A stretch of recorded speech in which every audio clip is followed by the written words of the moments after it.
Kiaukliuose prasideda didieji namo pokyčiai. Prieš didžiuosius atstatymo darbus laukia ir neišvengiama dalis – viską išgriauti.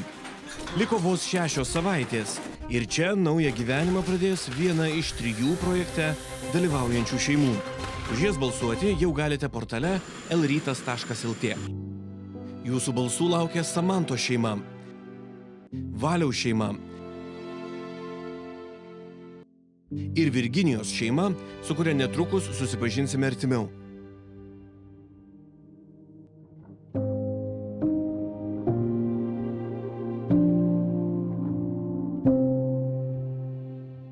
Viskas, kas buvo name, sienos, baldai, indai, stipriai paveikti gaisro. Aprūkę prisigėrė degėsių kvapo. Tačiau įmonė Turižala.lt nuo gaisro nukentėjusiems gali padėti ne tik atstatyti namus, bet ir juos po gaisro išvalyti, panaikinti kvapus, išsaugoti brangiausius, vertingiausius daiktus. Sveiki, esu Mingailė iš Turižala komandos. Šiandien parodysime jums, kaip yra nuvalomi paviršiai ir toliau galima naudoti prietaisus po gaisro. Valysime skalbimo mašiną ir kriauklę. Valymui naudojam pirminiam sauso valymo kempines. Su jomis yra nubraukiamas pirminis suodžių sluoksnis, nes suodis yra dulkė ir ją reikia surinkti prieš atliekant sekančius valymo darbus. Kaip matote, nubraukus su sauso valymo kempinė, dalis suodžių jau yra pasinaikinę. Valome tik viršų ir dabar naudosim specialias priemonės purškimui ir su jomis pašalinsime likusį suodį ant paviršių.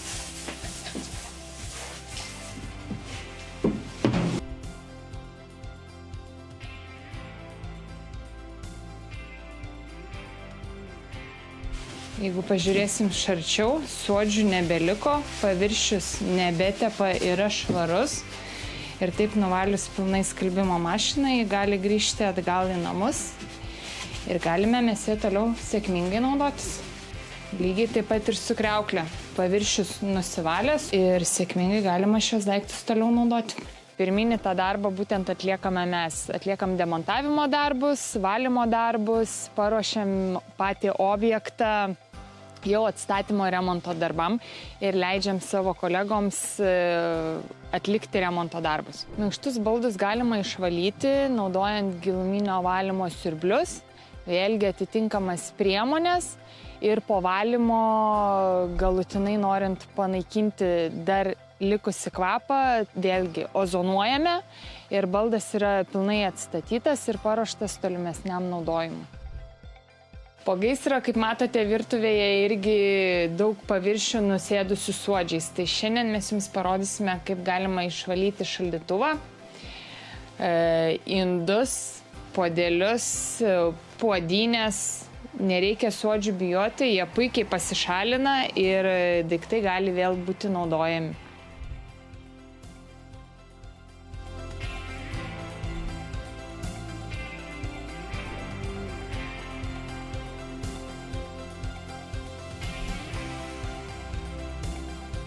Dažnu atveju žmonės apie valymo galimybės yra menkai informuoti ir tos informacijos neturi.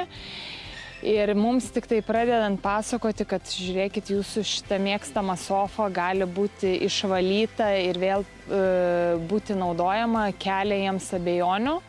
Bet pamatę rezultatą po valymo labai džiaugiasi, kad didžiąją dalį daiktų buvo galima išsaugoti ir šeima gali jais toliau naudotis. Iš vienos pusės paslauga nėra pigi, bet iš kitos pusės, jei turite draudimą, ši paslauga nieko nekainuoja, nes draudimas patirtus nuostolius ir jų sutvarkymą kompensuoja ir iš savo kišenės mokėti nieko nereikia. Nuvalyti galima ne tik buities prietaisus, baldus ar indus, tačiau ir sienas. Švariai nuvalius galima jas paruošti dažymui, taip išvengiant didesnių išlaidų. Tačiau vienas svarbiausių dalykų – draudimas. Būtent jis padeda išvengti skaudžių nelaimių pasekmių. Šiuo projektu taip pat norim parodyti, kaip finansiškai yra sunku po gaisro, ypač jeigu neturi turto draudimo. Dažniausiai būna net nepakeliama našta, nes tai kalbam apie 10 tūkstančių, ar net 100 tūkstančių eurų. Tai norim tuo pačiu ir edukuoti visuomenę, kad draustis reikia ir kad tai atsiperka. Ir dažnu atveju draudimas nekainuoja tiek daug, kiek kainuoja ta padaryta žala. Susipažinkime su Virginijos Batavičienės šeima. Ji nebuvo apdraudusi savo namų, kuriuos 2023 m. Liepą pasiglemžė gaisras. Jos gyvenimo draugas Virginijus dirbo palėpėje su elektros prietaisu, kai kibirkštis įžiebė liepsną ir netrukus visą 3 šeimoms priklausantį namą apėmė liepsnų gausa. Tai visi stengiasi, ar ne, kurie gyveno ir gesinti, ar ne? Nebebuvo ko gesinti. Namas sudegė. 15 minučių ir iš namų neliko nieko.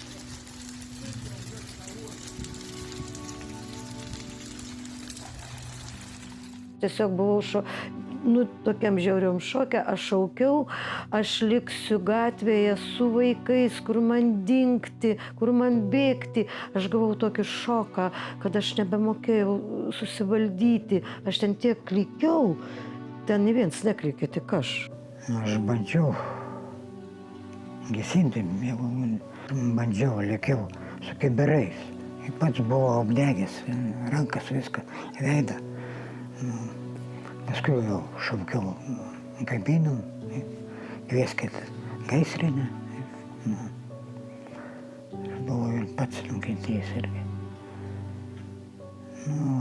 Kas buvo, pražuvo, aišku. Namai buvo, namučiai. Nieko nepadarysiu. Virginija ir Virginijus kartu jau 25 metus. Gaisre jie neteko visko, ką turėjo. Pavyko išgelbėti tik vieną daiktą. Nebeliko. Nieko neliko, va, Viskas sudegė, televizoris, tik televizoris. Tai vienas, kuris dar spėjo išnešti, kuris negavo to gesinimo, o kitas Bet daugiau sugedo. nieko neliko, nieko ne- Virginija augina 2 savo anūkės sūnaus dukras, kurioms atstoja ir mamą, ir tėtį. Mergaičių tėvams buvo pribotos tėvystės teisės, o kad nepatektų į globos įstaigą ar pas globėjus, Virginija ryžosi mergaitės auginti pati. Tai jūs esate anūkiam mama. Mama, tėtis ir kas tik ten yra, močiutė. Vyras mano yra ne jų senelis, bet jisai 10 metų jas padeda jos auginti, jeigu aš atsimenu Jau vaikystę. 10 metų auginat savo anūkės. Jo, 10. Vienai buvo 3-7, kitai buvo 2-2, kai man atidavė. Bet aš ir taip jas Italijai reikėdavo, aš visas prižiūrėdavau, gyvenom, kaip gyvenom, ką padarysi. Aš nelinkėjau jai to niekada.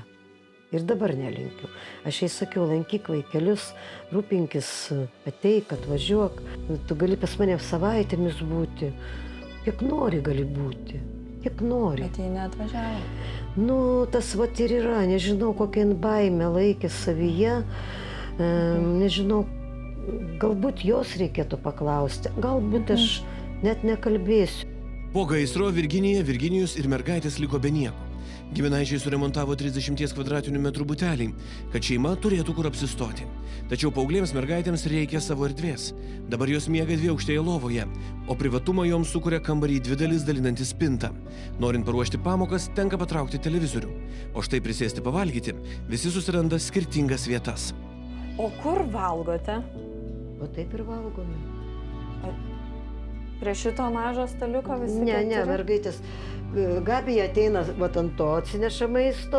Ant tos spintelės? Jo, Lilija ateina čia, aš jai visada liepiu ateiti čia, va čia, pasima kėdutę, atsisėdo, va čia pavalgo. Aš pasidedu servetėlę, pasidedu čia, senelis valgo. Atitrauksiu dabar jau iš naujo televizorių. Taip, gerai. Bet tikrai, taip pagalvojus, mes neturim stalo valgyti. Seneliui atnešu čia, va čia padedu, čia prie to staliuko valgyti, čia pavalgo, jeigu nėra vaikų, tai pavalgo ten. Virginija viliasi, kad šis projektas padės ne tiek jai su Virginijumi, bet būtent mergaitėms užtikrinti saugesnę ateitį.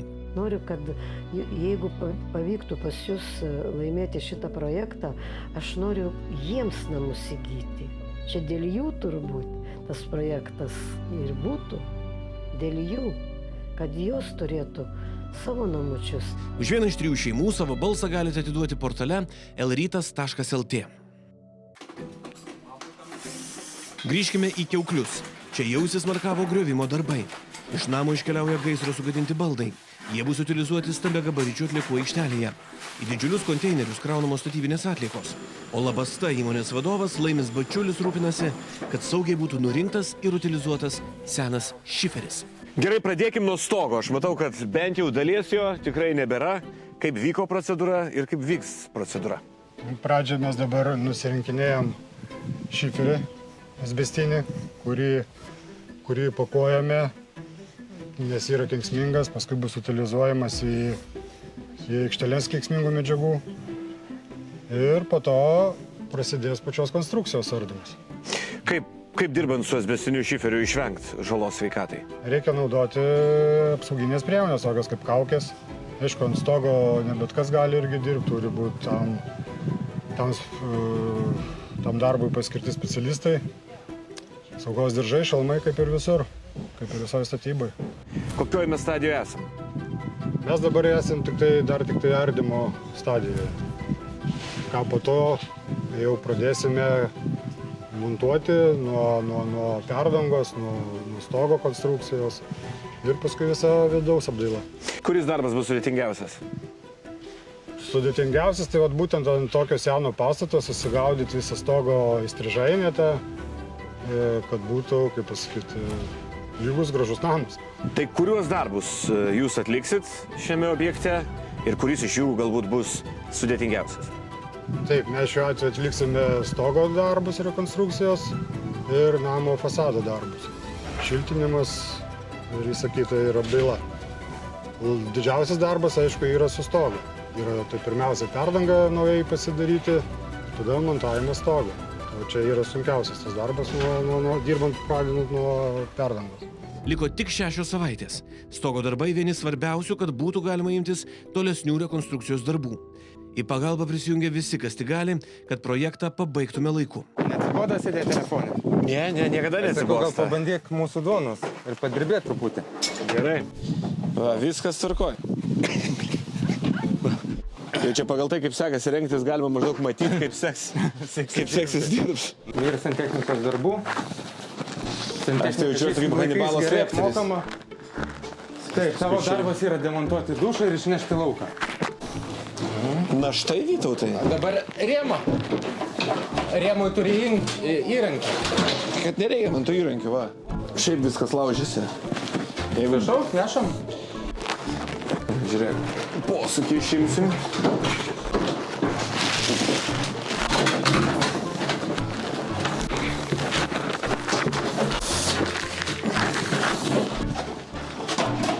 Va, pagaliau radau, kaip paimti patogiai. Ką dabar daryti? Reikia tą profilį nusimti. Kas yra profilis? Va šitas. Nu, Sulaužti. sulaužti. Arba su rankom. Tai rankos kaip laužto. Ne, čia, žinok, mirsta kas nors, tikrai.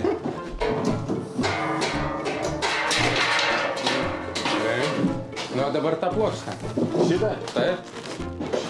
Tokia graži plokštė tegu būna. Aš realiai, jeigu aš žinočiau, nuo ko pradėti su to laužtu, ką čia laužti. Ar paliksi mūsų kolegom profesionalams? Žinok, paliksiu, galvoju, kiaurai pramušiu, ne, žinok, paliksiu tada. A tai ką tu veiksi tam? Aš gal užsiimsiu tuo, ką kiek moku, nes gal yra kokių ūkio darbų kitų. Nu, šiandien dar mes ne apie tave. Kai darbas intensyvus, visi turi užsimti tuo, ką moka geriausiai ir netrukdyti savo srities profesionalams. Tam, kad senas, apleistas, o dabar ir gaisrų nuniokotas namas atgimtų naujam gyvenimui, reikalinga profesionali pagalba. Prie projekto prisijungia projektavimo įmonė Architektų gildija, kuri teikia pastatų projektavimo, teritorijų planavimo paslaugas. Tai esame įmonė teikianti projektavimo paslaugas nuo 2007 metų. Tai pakankamai sena įmonė ir per tiek metų esame sukaupę pakankamai didelę projektavimo patirtį. Projektuojame labai platų spektrą pastatų. Kuriant svajonių namus, labai svarbus architekto ir užsakovo bendradarbiavimas. Projektavimo sklandumas susideda iš kelių pagrindinių faktorių. Vienas tai yra faktoriai, yra tiesiogiai kontroliuojami architekto arba projektavimo įmonės ir yra visada netikėtumo faktorius. Ir kitas momentas, tai žinoma pati projektavimo patirtis ir įgūdžiai. Tai kaip pavyzdys visada gerai pasižiūrėti projektuotojus, kokius jie yra įgyvendinę darbus, galbūt jų internetinėme puslapyje yra jų parengiamų tipinių namų įvairių didelis kiekis ir dėl pagal tai įsivertinti, pasižiūrėti, ką jie gali, kas jiems būdinga ir pasirinkti. Ir trečias momentas taip pat yra būtinai atsižvelgti, kad architektas, su kuriuo yra dirbama, kad jis būtų atestuotas specialistas, apdraustas tiek architektų rūmų, tiek privalomuoju civiliniu draudimu. Verta, kad būtų aiškus paslaugos tiekėjas, kad būtų aišku, kuris galės aiškiai pagrįsti savo veiklą dokumentais ir užtikrinti testinumą. O antroje vietoje tas jau būtų irgi tas meninės tos idėjos, kad pavyktų įgyvendinti tas, kas yra, ir pasižiūrėti tas, kas įgyvendinta ir kiek tai atitinka lūkesčius. Žmonės eina projektuotis ir statosi namus labai vedini skirtingų motyvų. Labai gerai, kai formuojasi santykis tarp užsakovo ir architekto, formuojasi, kad užsakovas formuluoja savo gaires, savo kriterijus, savo lūkesčius, o architektas juos bando įgyvendinti, o santykis tarp užsakovo ir architekto nestatomas pagal principą, kad atspėk, kas man gražu. Nes projektavimo metu užsakovas turi daug irgi padaryti viduje vidinio apsisprendimo ir projektuotojų, nes irgi nėra tokio didelio mėtymosi tarp visiškai kardinalių idėjų ir toksai gaunasi tolygus, konstruktyvus darbas rezultato link. Architektų gildija ruošia namo projektą, o tuo metu pačiame name vyksta griovimo darbai. Jau virto kelios sienos, o mus nudžiugino keli radiniai. Mingailė čia kaip mėgstantis gaminti asmuo. Radau įrankius, su kuriais galima tą daryti, tik tai čia aprūkę kažkaip, tai nežinau. Tai galim išvalyti, pabandom. Nu, galima bandyti. Va šitaip pat nusivalom suodį visą, o po to imsim kitas. O suodis čia tik tai estetinis momentas, ar ir šiaip reiktų nuvalyti, kad nebūtų? Šiaip reikėtų nuvalyti, nes suodis labai lengvai keliaujantis yra, jeigu tu tokį daiktą paliktum virtuviai ir atidarytum langą ir duris, tai gavęs skersvėjo suodis atsidurtų ir ant kitų paviršių. Visur jau būtų, visuose namuose? Jau visur būtų, taip. Imam chemiją. Kokia čia chemija? Speciali skirta būtent suodžių valymui. Ir labai gražiai pompuojasi. Ir labai putoja gražiai, žiūrėk. Tai gerai, tai Tokia žiūrėk. didelis sluoksnis, aš tave palieku valyti ir einu bulvių ieškoti. Nu ką? Mingailė, visiškai baltas daiktas, štai prašom, pasirodo, viskas yra įmanoma. Tiesiog galima pabučiuoti. Bučiuoti. Nu, gal nebučiuosiu, bet galima, šiaip galima. Eisim kepti blynam. Dabar jau einam, dar pirmą jautieną einam, susirinksim. Štai taip daiktai atgimsta naujam gyvenimui. Namo griovimo darbai intensyviai tęsiasi, konteineris pilnėja, dūžta ir krenta langai. Nuimama stogo danga. Į atliekų aikštelę išvyksta dar vienas pakrautas autobusiukas. Artėja vakaras, didėja alkis, o aš skubu gaminti visiems vakarienę.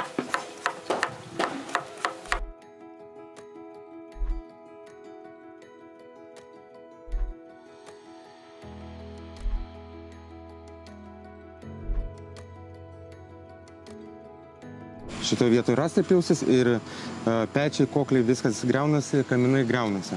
Supratau, gerai. Viskas kaip ir aišku. Tai tuomet palieku tos planiukus ir kas būsiu šią vietoje, pasikviesim, pasitarsim. Kontaktuosim tai.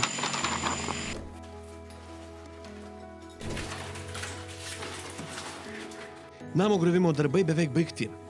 Karštas ir čia pat ką tik pagamintas maistas keliauja ant stalo.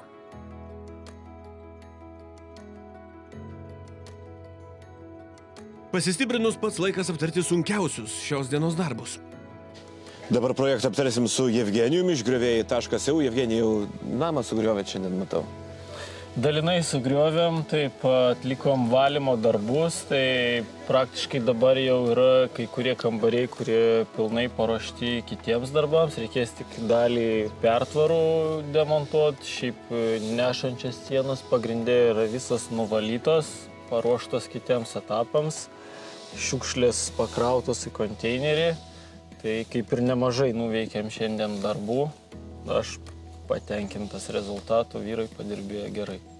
Sako, gal žmonės, arba taip galbūt galvoja, kad statyti yra sudėtingiau negu griauti, bet griauti irgi turbūt nelengva, čia iš to, ką mačiau šiandien.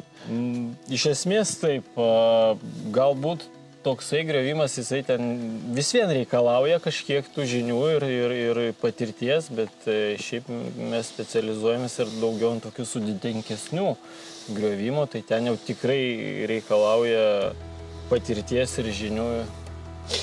Kiek laiko griaunat? Iš esmės griaunu apie 10 metų. Įmonė yra 5 beveik metai, o prieš tai dirbau pagal individualios veiklos pažymį. Tai dar apibendrinant šiandienos veiksmą, kiek laiko užtruko darbai ir ką konkrečiai atlikot? Kokio tipo griovimas tai buvo, jeigu galima apibrėžti? Tai šiandien pagrinde visas išorinės sienas nuvalėm nuo gipso plokščių, nuo faneros, nuo polistirolio kai kur, langus demontavom vienoj pusėj namo, grindys demontavom ir dalį vidaus nenešančių pertvarų. Name liko tik kelios sienos. Laukia didieji atstatymo darbai, nes vos po 6 savaičių čia apsigyvens ir Kalėdas sutiks viena iš 3 projekto šeimų.